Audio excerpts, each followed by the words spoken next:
aura la tenue de ce sommet-là. Il y aura des consultations politiques régulières, l'augmentation du nombre d'Africains scolarisés en Russie. On parle de 2 mécanismes entre la Russie et l'Afrique, sécurité, partenariat et dialogue. Ça pourrait changer les choses, non? Oui, madame, ça pourrait changer les choses justement, mais comme je l'ai dit au départ, il faudrait que les Africains construisent un projet pour que ça change les choses, parce que ça, ce sont des promesses. Et après des promesses, il faudrait qu'il y ait des réalisations. Et pour qu'il y ait des réalisations, il faudrait que les États africains sortent de l'hésitation politique, parce que la coopération russo-africaine, les recherches que nous faisons nous montrent qu'il y a une hésitation du côté russe et du côté africain. Du côté russe, parce que ça renvoie à l'histoire, on ne va pas y revenir. Ça veut dire que dès le départ, l'Empire russe, l'Union soviétique n'avaient pas un fort attachement sur le continent africain. On pourra y revenir. Mais du côté africain, cette hésitation à pouvoir coopérer totalement avec la Russie est due au fait que le territoire africain, du moins sous certains États, était resté sous l'influence, sous l'inféodation des puissances occidentales colonisatrices.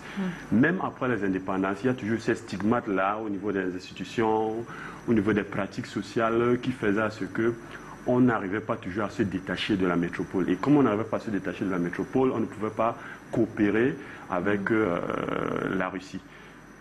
Le plan d'action qui a été élaboré, la construction, on appelle ça quoi, d'un consortium éducatif pour la formation des Africains par les écoles russes, le soutien militaire, la coopération économique, c'est bien, mais il faudrait en réalité que les Africains, voilà pourquoi j'ai dit au départ que moi je ne vois pas les Africains aller à Saint-Pétersbourg comme des jeunes enfants. Je les vois comme ces acteurs qui veulent s'affirmer sur la scène internationale au regard du contexte qui prévaut.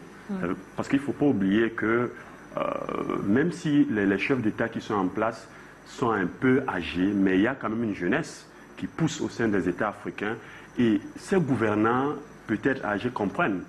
Et une parenthèse, si vous permettez, moi je me réjouis de la présence du président de la République, Paul Biya, à ce sommet, parce qu'en 2019, il n'y était pas. Et ça avait fait couler beaucoup d'encre.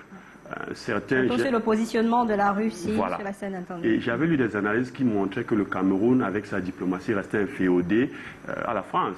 Mais avec la présence du président, même si on peut, le discours qu'il a tenu peut prêter à débat, mais avec sa présence, il y a une image qu'on a donnée pour montrer que le Cameroun, en réalité, veut s'inscrire dans la diversification du partenariat. Donc, il veut peut-être inféodé. Donc, pour terminer, ces projets peuvent être en place, mais il faudrait que les Africains soient engagés et qu'ils sortent de l'hésitation. Edmond, ce n'est pas aussi une démonstration de force?